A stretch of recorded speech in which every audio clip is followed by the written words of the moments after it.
Boa tarde a todos e a todas aqui presentes. Gostaria de saudar a mesa, inicialmente na figura do senhor presidente Drayton Nejaim, presidente do LIDE, a quem eu agradeço sobremaneira esse convite. Saudar o presidente do Grupo PESERV, Agostinho Gomes, o senhor Ivan Valença, presidente do Tribunal Regional do Trabalho, Cândido Saraiva, vice do Tribunal de Justiça, Antônio de Pádua, secretário de Defesa Social, meu amigo Murilo Cavalcante, secretário de Segurança Urbana da cidade do Recife, o senhor presidente da OAB, Rony Duarte, deputado estadual Rodrigo Novaes, o presidente do Grupo Italiana, meu amigo Marconi Mendonça, aqui presente, e um cidadão aqui fantasiado de Gustavo Krause, porque de paletó e gravata não pode ser Krause, né? Vocês vão de convir comigo, mas que, na verdade, melhor seria se nós o chamássemos de pai de Priscila Krause. Não é isso, senhor Gustavo? Senhores, vamos conversar sobre as nossas vidas. Vamos conversar sobre o nosso dia a dia. Vamos conversar sobre violência, insegurança e segurança. Ninguém, absolutamente hoje ninguém no Brasil, seja bilionário ou desempregado, pode dizer, de sã consciência, que se sente seguro e também a sua família. Isso pode ser traduzido em alguns números. No ano de 2016, nós tivemos 21.283 mortes violentas, 50 mil estupros, uma morte a cada 7 minutos, uma mulher morta a cada 2 horas. Tivemos, além disso, um crescimento dessa violência, medida sobretudo em termos de homicídios violentos, de 4% ao ano. Mais do que isso, o sistema prisional brasileiro, o sistema carcerário brasileiro, que deveria ser o locus, o espaço de máxima imposição do Estado, com E maiúsculo, é o lugar onde foram criadas todas as grandes organizações criminosas do Brasil. Comando Vermelho, primeiro comando do Capital, Amigo dos Amigos, terceiro comando Puro, Família do Norte, Sindicato do Crime, Guardiões de Defesa do Estado. E de dentro do sistema prisional brasileiro, o crime organizado, que lá tem seu home office, como eu disse provocativamente, comanda o crime nas ruas. O crime organizado no Brasil se nacionalizou, se transnacionalizou, porque a globalização não serve apenas aos fluxos financeiros, ao transporte, à migração. O crime organizado também se dá muito bem nesse processo. Exemplo disso. Segundo o GAEPO, que é o Grupo de Combate ao Crime Organizado do Ministério Público Estadual de São Paulo, o PCC cresceu entre 2014 e 2016 de 3 mil, referindo apenas os que estão apenados, que estão dentro do sistema prisional, de 3 mil para 13 mil. Quadruplicou em 2 anos. Aproximadamente 97 desses se encontravam no Paraguai, e um número semelhante na Bolívia. Portanto, já não há alternativa para se combater o grande crime globalizado e internacionalizado, que, aliás, praticamente o mesmo, dentro do espaço nacional. Como é que nós chegamos a isso? Como é que nós chegamos a essa situação? Eu costumo fazer essa análise a partir da Constituição e da arquitetura do sistema de segurança pública brasileiro. Porque muitas vezes nós ouvimos especialistas que obviamente tem a sua experiência, a sua expertise, analisar diversos e vários aspectos que são, sem sombra de dúvida, importantes. Porém, como eu acredito que nós todos somos regidos pela lei maior, que é a Carta Magna de 1988, eu prefiro analisar inicialmente a partir dela. A primeira observação a fazer é que o sistema de segurança pública brasileiro, numa Constituição que tem aproximadamente 340 artigos, apenas um artigo, exclusivamente um artigo, e não mais que um artigo, é tudo que consta da Constituição brasileira a respeito da segurança pública. É o artigo 144. Claro, existem remissões em outros artigos, mas o artigo do capítulo 4º, se não me engano, que versa amplamente sobre Estado, a defesa, soberania, e lá está inserido a segurança pública, é o 144. O que é que diz o 144? Basicamente, duas coisas. Primeiro, de que segurança é dever do Estado, direito e responsabilidade dos cidadãos. Isso representa um avanço importante. As constituições anteriores não traziam a sociedade para o seio, para a coparticipação, para responsabilidades com a segurança. E isso é fruto da Carta Democrática de 88. Afora isso, nós temos o elenco de instituições que são responsáveis pela segurança no nível da União e no nível estadual. No nível da União, a responsabilidade que o Constituinte atribuiu a essa União é meramente residual.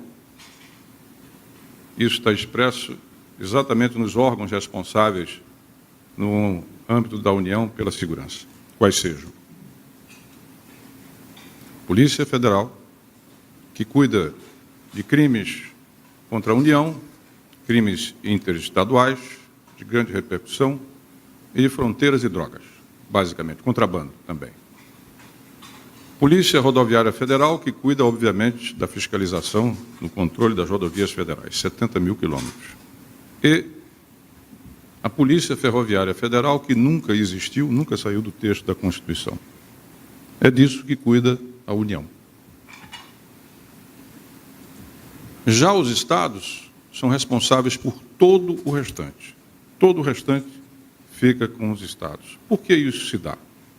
Porque uma Constituição que veio do regime militar, que fez a união entre segurança nacional e segurança pública, o Constituinte de 88 tratou de refazer ou de tornar aos estados, apoiando o princípio federativo, as responsabilidades que eram antes e que foram unificadas sob o controle da União. Isso quer dizer, Drayton, que o presidente da República não tem mandato sobre segurança pública. Não tem mandato sobre ordem pública. Isso fica com os governadores. Isso quer dizer também que o presidente da República não dispõe de recursos compatíveis para fazer face a esse tipo de problema.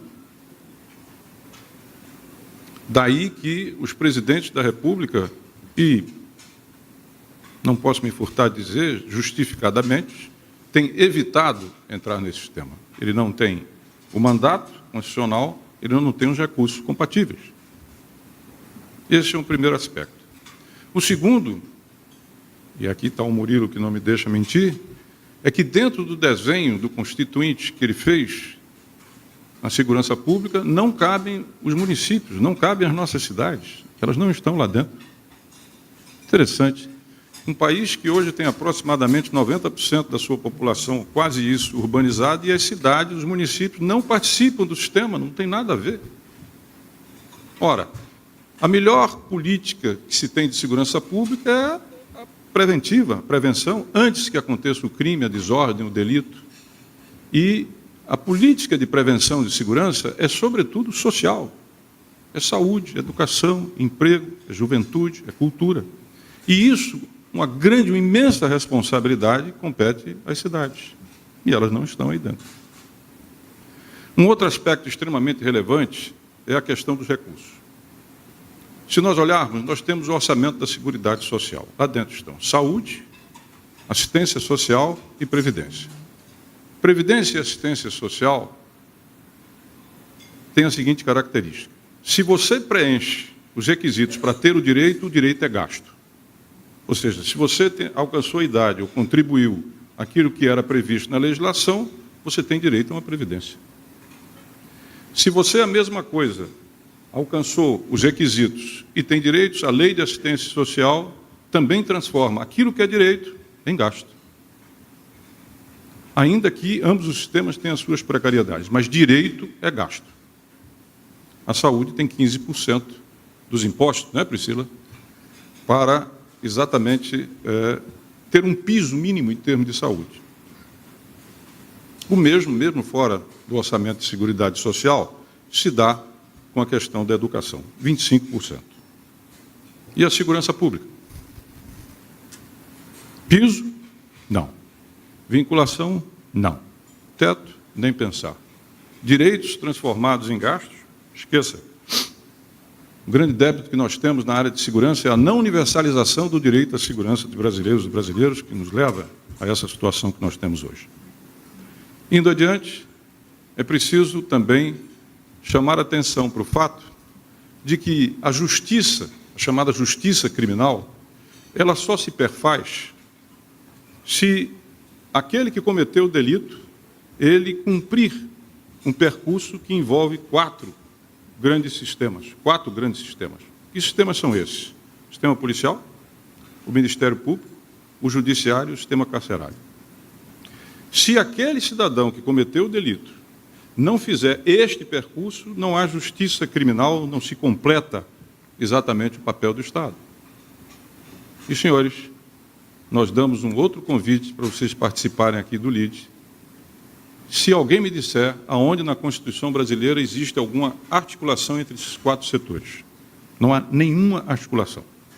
O que pode existir, Gustavo Krause, é o interesse do governante, por exemplo, de criar um gabinete integrado de gestão, ou algo semelhante, mas isso depende exatamente do gestor. Se um quer e consegue, vai, senão não vai. Lembrando que dois desses sistemas, ou seja, o sistema Ministério Público e o sistema Judiciário, constitucionalmente têm autonomias que são intocáveis por ambos os dois, em defesa exatamente do que manda. Imaginem vocês a Embraer, que está agora se associando à Boeing, espero. A Embraer é uma integradora de sistemas complexos. O que quer dizer isso?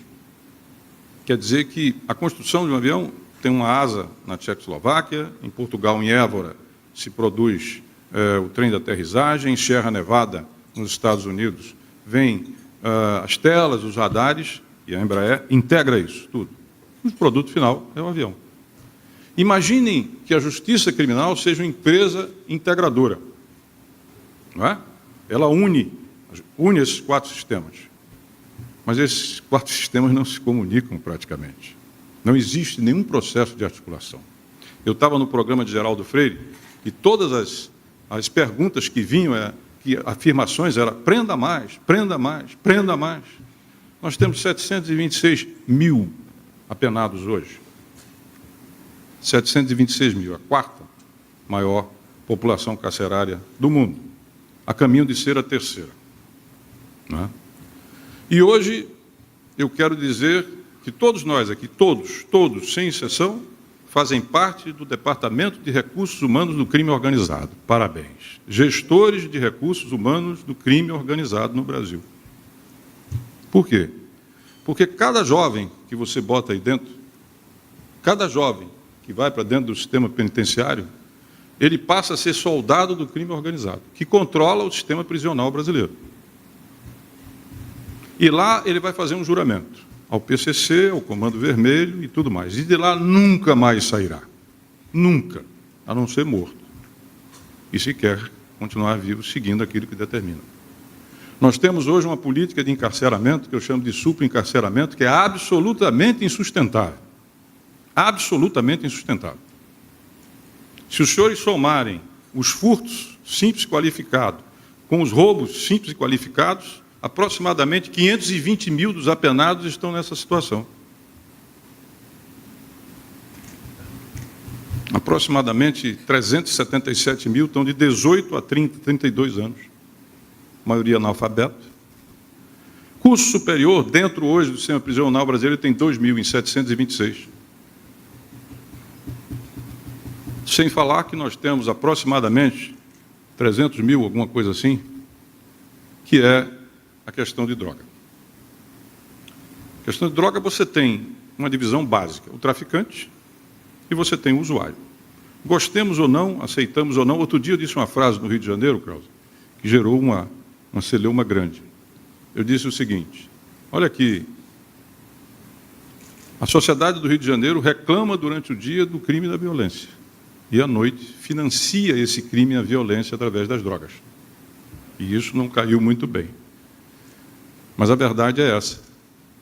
E hoje você coloca indistintamente dentro do sistema prisional, onde, repito mais uma vez, como mantra, é o crime organizado. Então, quando eu vejo as perguntas, prende, na verdade deveria ser recruta para o crime organizado. Hoje você pega um jovem que está com a trouxa de maconha, ou está com a pedra de crack, que não tem antecedentes criminais, que não está com uma arma, que não está em bando, que não cometeu outra forma de crime, e joga ele no sistema fechado. O que é que nós estamos fazendo? O que é que nós estamos fazendo? Se nós não distinguirmos uma coisa da outra, se nós não entendermos claramente que o traficante deve ter a mão dura do Estado, dura, aquele que sequestra, que mata, que tem um controle do território, daquele que está iniciando esse processo e que ele ainda pode ser trazido de volta para nós, se nós não diferenciarmos isso, não é sustentável. Acresce a isso um problema, uma jabuticaba brasileira. Nós temos recursos vultuosos hoje no FUNPEN, no Fundo Nacional Previdenciário. E não conseguimos fazer presídios e penitenciárias. Não conseguimos. Os municípios não querem. A licitação é judicializada. As exigências do Conselho Nacional Criminal e Penitenciário são inteiramente absurdas. Aliás, derrubamos ontem. A grande maioria delas derrubamos ontem. E, nos últimos 16 anos, o número de vagas no sistema cresceu 171%. O déficit cresceu 269%. Ou seja, sob mais que dobrar, 269 nós temos. Isso é sustentável? Eu acho que seria muito mais razoável ter unidades semi-abertas para esses jovens, mesmo tornozeleira, e que até fossem aqueles, os casos mais benignos, tratados como assistência social.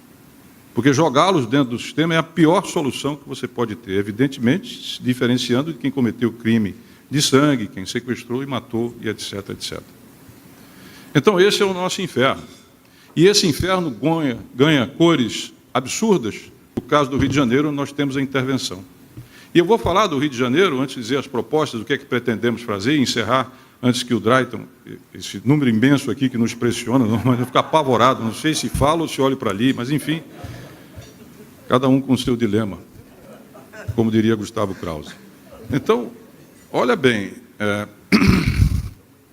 o Rio de Janeiro hoje tem 830 comunidades sob o controle do crime organizado, do tráfico e das milícias. 1.100.000 cariocas não têm direitos constitucionais. Não existe direito de ir e vir, não existe direito de escolher quem queira, não existe, inclusive, direito até de casar, de ter uma companheira, não ter, seja o que for. O Rio de Janeiro vive uma metástase de uma crise econômica, fiscal, moral e de segurança. Os seus 3 últimos presidentes da Assembleia estão presos, os seus 3 últimos ex-governadores estão presos. E a contaminação, ela alcançou todos os aparatos e aparelhos de Estado que vocês possam imaginar. No Rio de Janeiro, 44% da correspondência só pode ser entregue com escolta armada. Em 5.000 domicílios, nem com escolta armada. As escolas não conseguem cumprir o ano letivo. As igrejas não conseguem fazer o seu culto e as suas missas à noite. E eu ouvi de um bispo auxiliar, quando fui lá visitar o Dom Orânio Tempesta, o seguinte: meu filho, olha, eu fui 23 anos pároco na Rocinha. Certo dia, eu estava oficiando uma missa de sétimo dia. Do lado direito da igreja, a família do morto. Do lado esquerdo da igreja, a família do assassino do morto. Do lado direito, a família do morto. Do lado esquerdo, a família do assassino do morto. Que também tinha morrido no mesmo dia. Matou e morreu. Eu fechei a Bíblia e disse, olha, eu não aguento mais. Chega, não aguento mais. Eu não consigo mais viver nesse clima. A família do morto concordou. A família do assassino do morto concordou. Essa é a melhor síntese do que é o Rio de Janeiro. Se nós não cortarmos essa espiral, se nós não enfrentarmos isso, talvez o Rio de Janeiro seja o Brasil amanhã. É isso que está em questão. Além de que, eu gostaria de chamar muito a atenção de que nós estamos próximos de uma eleição presidencial. E essa população, indefesa, encurralada, com medo, ela é presa muito fácil do discurso demagógico, antidemocrático, autoritário e regressivo. Os senhores sabem o que eu estou falando. E isso nos levará, indiscutivelmente, a uma grande crise. Por isso, aceitei ser ministro extraordinário. Eu ia quase dizendo da reforma agrária, que também não é muito diferente. Aliás, a vantagem de ser ministro extraordinário é que você olha para os demais e cumprimenta. Oi, ordinários, tudo bem? Tem aquele ar de superioridade, que é meramente ilusório. Mas, enfim, de fato, eu me lembro que quando nós vivíamos a superinflação, não tínhamos salário, que pudéssemos chamar, não tínhamos moeda, não tínhamos unidade de conta, taxa interna de retorno, ninguém poderia fazer, enfim. Ou o país tirava a superinflação da sua frente, ou então não caminhava. Hoje, ou nós confrontamos esse problema, ou então esqueça. Eu estou cheio de dados aqui, que eu vou deixar para as perguntas, para falar o quanto, senhor Alexandre Rantes, afeta o setor econômico. Quanto afeta o setor econômico esse problema? Porque não, isso não é um problema meramente social, muito mais do que isso. Bom, e como enfrentar isso? O presidente da República tomou essa decisão, muitos apodam essa decisão, mas é político, estava pensando em eleitoral. Eu discordo, mas eu não estou nem aí para essa questão. Porque nós já deveríamos ter esse ministério e essa questão há muito tempo. Isso é urgente, é extremamente urgente. Outro dia, um deputado do Rio de Janeiro me contava, o Celso Pancera, que foi ministro da Ciência e Tecnologia, que tinha um casamento. Só que ele mora na zona sul, e o casamento era na zona norte. E era à noite. Aí a família disse, atravessar a noite, isso aí, esqueça, não vamos, de jeito algum. Foi o que ele fez. Quando foi de tarde, pegou a família, botou no carro, foi para a outra zona, a norte, hospedou-se no hotel, foi para o casamento, dormiu no hotel e voltou para casa. Ou seja, toda a vida das pessoas passa a girar em torno da violência e de como evitá-la. E essa máquina maravilhosa, que é a cidade é essencialmente um mecanismo desenvolvido ao longo de séculos para que a gente conviva um com os outros, com os estranhos, porque os nossos estão dentro de casa. E na rua nós precisamos de regras para poder conviver. E gerar uma sociabilidade que seja tolerável, que se possa viver. E isso é destruído pelo crime. O crime destrói isso. A vida das pessoas passa a girar em torno disso. Hoje, os aplicativos mais acessados no Rio de Janeiro é evitar tiroteio, onde está tendo assalto, onde está tendo bloqueio. Isso é o Rio de Janeiro hoje. Pode ser amanhã muito mais do que isso. Bom, como enfrentar isso? Criação do Ministério, que passa a coordenar e articular tudo isso, e não vou me deter em detalhes, em projetos, seja como for, mas essencialmente a estratégia central é a seguinte: nós vamos ter recursos novos esse ano, bastante vultuosos, mas a principal decisão, e que no meu modo de ver legitima a criação desse ministério, é que nós teremos recursos carimbados daqui para frente. Ou seja, pela primeira vez a segurança pública no Brasil terá um orçamento previsível e crescente, com a utilização que nós vamos ter de recursos das loterias que foram repaginados ou recolocados de uma despesa ou de um gasto especificamente para a segurança. Isso vai nos assegurar alguns bilhões, não resolve tudo, mas pelo menos você passa a ter uma previsibilidade em termos de orçamento, o que nunca houve. Lembrando que os principais centros de gasto dos estados é saúde, educação e segurança pública. Como você não tem nenhum piso, Como você não tem nenhum tipo, né, de blindagem, na medida em que acontece a crise, é exatamente esse setor aquele que mais sofre. E é aquele onde acontece, por exemplo, o Estado do Rio Grande do Norte há 12 anos não faz concurso. Há 12 anos, nas polícias. Voltando. Então, a primeira coisa é que teremos recursos esse ano, isso é importante, mas o essencial é dizer que nos próximos anos, sim, nós vamos ter recursos compatíveis, previsíveis. Só esse ano serão mais 25%, aproximadamente 90% a 92% do gasto na área de segurança, que é 81 bilhões de reais, segundo 2016. Esses são exatamente para pessoal e custeio. Sobra muito pouco para investimento. E nós vamos, pelo menos esse ano, acrescer em 25% esse recurso. Muito bem. O segundo passo dentro da nossa estratégia é fazer contrato de gestão com os estados. Ou seja, está aqui o dinheiro, 100 milhões, 150 milhões, e o que é que vocês vão dar? Redução de índice de criminalidade, melhoria da formação dos policiais, corregedorias independentes. O que é que nós vamos obter em troca? Porque nós estamos dando dinheiro do contribuinte, concessional. Mas isso tem que ter um compromisso em troca, que a gente está chamando de contrato de gestão em cima de indicadores que foram construídos pelo IPEA. Terceiro, um tripé. Terceiro, publicidade, publicidade, publicidade. Ou seja, os resultados têm que vir e têm que ser de conhecimento de toda a opinião pública, para que ela possa avaliar se aqueles recursos que nós alocamos ali, eles estão tendo efetivamente resultados. Os planos anteriores de segurança, alguns muito bons, eles sempre faliram pela incapacidade que tem a União de fazer a indução, evidentemente pactuada, porque isso não é uma imposição, não é algo unilateral, mas de ser pactuada com os estados. A partir de população, de índice, etc., etc. E é isso que nós vamos tocar daqui para frente, que é o eixo central daquilo que a gente tem que cuidar. Agora, entendo também que, como diz a Constituição, se é dever do Estado, é direito e responsabilidade de todos. Por isso, convidamos governadores, pela primeira vez chamando prefeitos de capitais, vou me reunir com as igrejas, estou elaborando um programa para convidar todo o PIB nacional para participar efetivamente disso, né? Vamos chamar os sindicatos, associações, federações, enfim, toda a sociedade representada, ela tem que participar, ela tem que ter corresponsabilidade, ela tem que efetivamente contribuir. É imprescindível que nós entendamos que, como no passado tivemos a inflação como um imenso desafio, a toda a nação e toda a sociedade, nós temos que encarar esse desafio, que é o desafio da nossa segurança, que, em última instância, representa as nossas próprias vidas. É isso que eu gostaria, em síntese, de passar a conhecimento dos senhores e senhoras e dizer, alguns dizem, mas vem cá, o tempo é muito curto, você tem um tempo muito curto, sem sombra de dúvida. Mas eu acho que existe na nossa atuação dois eixos. Um eixo é o que eu chamo o eixo da entrega, ou, se quiserem, da colheita. E nós vamos, efetivamente, colher, e temos propostas, o SUS, Sistema Unificado de Segurança Pública, foi aprovado.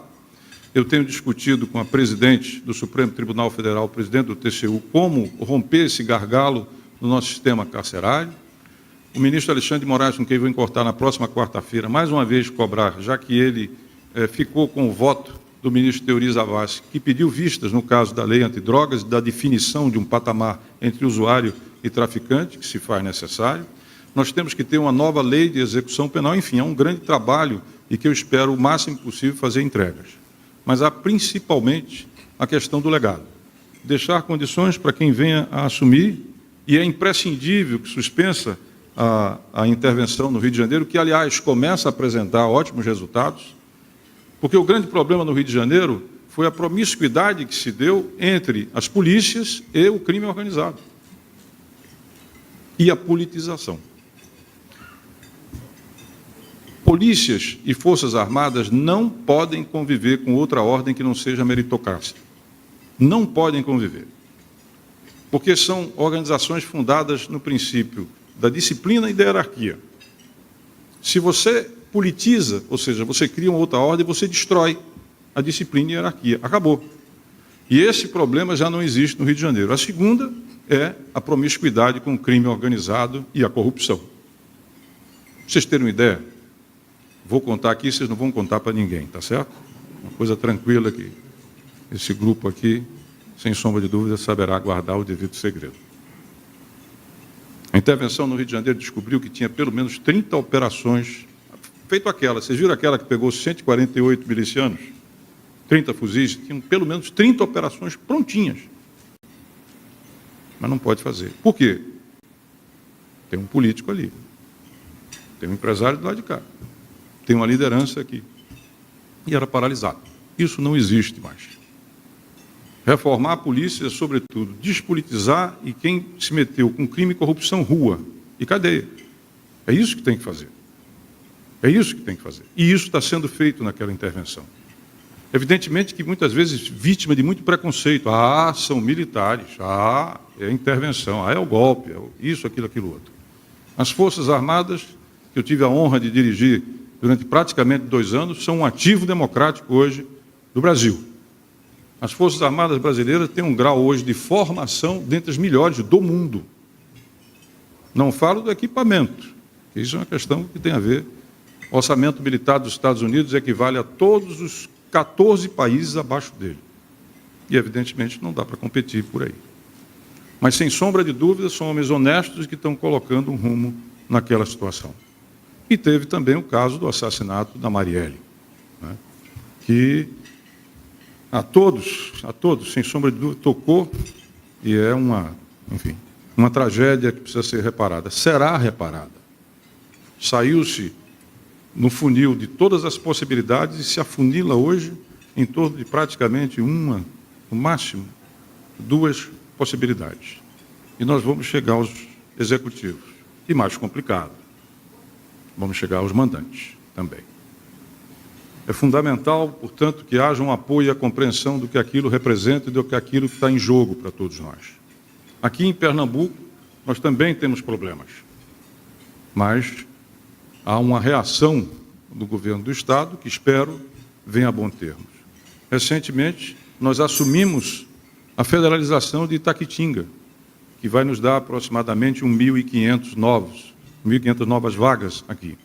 Estamos doando 1.300 revólveres para os novos que estão entrando, 1.300, me disse o senhor governador, e estamos ajudando na finalização de recursos no BNDES, todos para a área de segurança. Como, aliás, fizemos também anteriormente, no caso, quando passamos no Ministério da Defesa.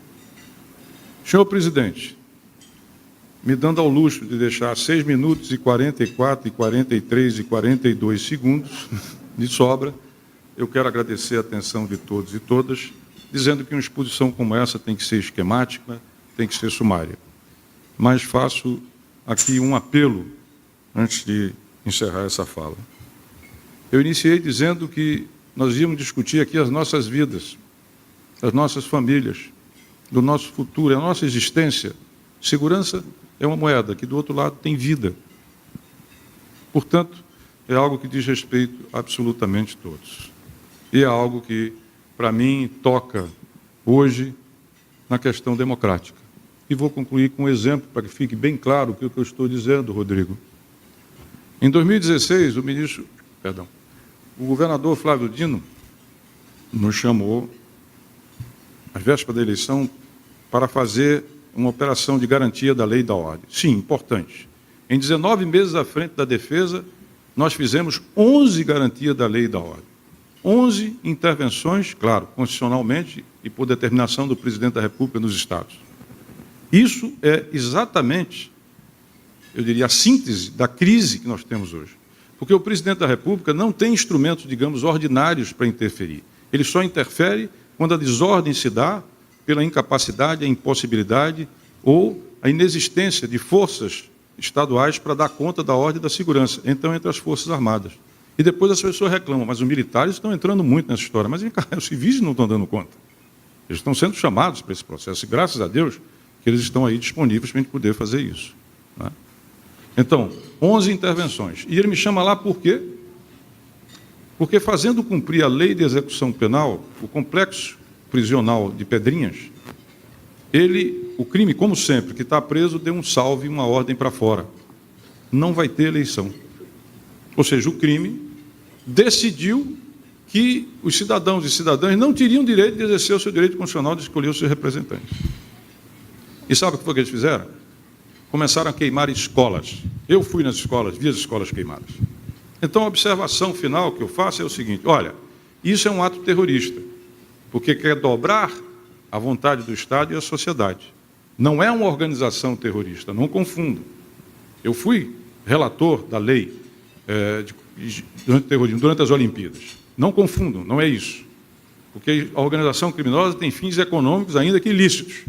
Agora, o ato era. Evidentemente que isso pode ser um embrião, dada a organização. Quando a organização criminosa chega nesse nível, e hoje eu acho que nós vemos o fenômeno difuso que a gente enfrenta no dia a dia, morreu, sequestrou, saiu, e muitas vezes não tem noção do que está por trás, do grau de organização e articulação, de globalização e transnacionalização que nós temos. E esse sim é muito sério. Então, há uma decalagem entre o que é percebido, não é? E que, de fato, é a realidade e a situação que nós temos. Então, ali estava o embrião de algo que pode chegar, por exemplo, aonde chegou o México, com seus 23 mil desaparecidos, com seus 300 mil desertores das forças nacionais, segundo me disse o embaixador brasileiro, em 10 anos. Se nós não enfrentarmos isso agora, não são apenas nós individualmente que pode a má sorte nos colher, mas é também aquilo que nós construímos, aquilo que nós prezamos, aquilo que nós defendemos, que é, de fato, a democracia que aí está e que permite a todos nós pensar num futuro mais justo, com maior desenvolvimento e, sobretudo, com mais paz e com mais sossego. Muitíssimo obrigado a todos e a todas. Uma salva de palmas, ministro da Segurança Pública, Raul Jungmann.